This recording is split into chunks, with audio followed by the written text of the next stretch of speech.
FBI Director Comey said on the I believe it was on the 25th of February of 2015 that ISIS is in all 50 states. ISIS is in all 50 states. Growing global network that we've got to contend with. I thought the Pope's comments were very telling on the 23rd of July after the tragic loss of our priest up in Normandy, France.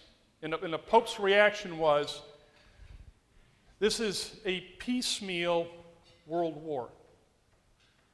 Now think about the words. This is a piecemeal world war. And what the Pope was really talking about is the asymmetry of warfare that we're seeing today. The warfare that we're seeing today is not going to be like World War I and World War II. It's totally different. The face of war is totally different. And for all of you, I saw this with several administrations. For all of you, my characterization of warfare is to be very, very careful, obviously. Anybody who touches war gets burned. Anybody who thinks they're going to get involved in warfare, you're going to get burned. There's going to be a price that you're going to pay. In my personal experience, having deployed 6 times, participated in 4 invasions, it's the ultimate failure of mankind. I look back on what I did, and my view on war was not to kill people. My view on war was to save as many as I could.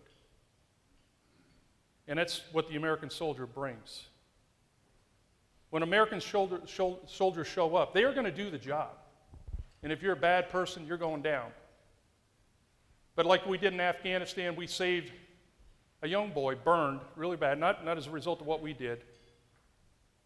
Gave him 3 plastic surgery operations. He couldn't walk when we got him. We put him on a helicopter back up to Asmar up in Konar province. He was bouncing a soccer ball, carrying a bag of candy with him. Okay, that's what American soldiers do.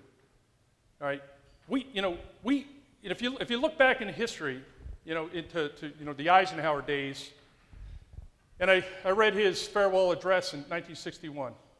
I could do a direct lift out of that address and overlay it today. The same global threats, radical ideologies of communism, on and on and on. The difference was, throughout our 241-year history, is leadership. All right, people talk about leadership. We heard it spoken about this morning, fantastic. But in the simplest terms, tell the truth, do the next right thing. Get rid of the false narratives. Tell the truth and do the next right thing. We got to start doing that if we're going to win. All the discussions of political correctness that we've got going on today are cancer to our security forces. Let me tell you who the enemy isn't. It's the men and women in blue, right? 33 police officers have been shot this year, 83% increase in loss of life of our law enforcement. And that's absolutely got to stop.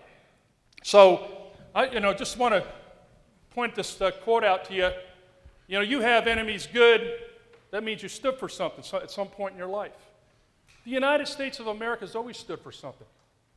Okay, my father was a Polish soldier in 1939 when the Germans came in. He was shot right in the base of his neck. I know. When he held me, my head over there, and I saw I didn't know what it was. It freaked me out. I saw the exit wound.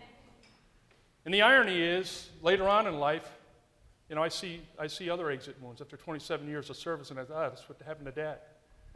Okay, but my dad, he spent most of World War II as a prisoner of war, German prisoner of war, Nazi prisoner of war. My mother fell in love with him on her farm. She got taken, radical ideology. She got taken because she didn't understand the Nazi doctrine, all right? And she got put in an internment camp for about half the war.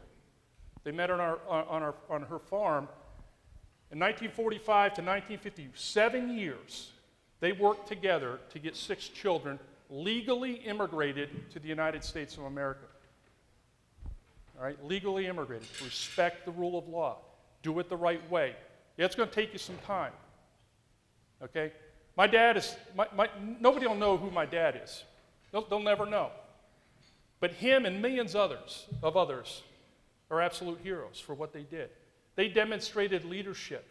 The life I live right now, the life that my children live, is a result of the leadership that's still there in our country today. It's in our neighborhoods every single day. You see it. I see it in my neighborhood. All right? We've got to mobilize our neighborhoods, and we missed an opportunity on 9/11. Go to the mall, Vice, this day will live in infamy.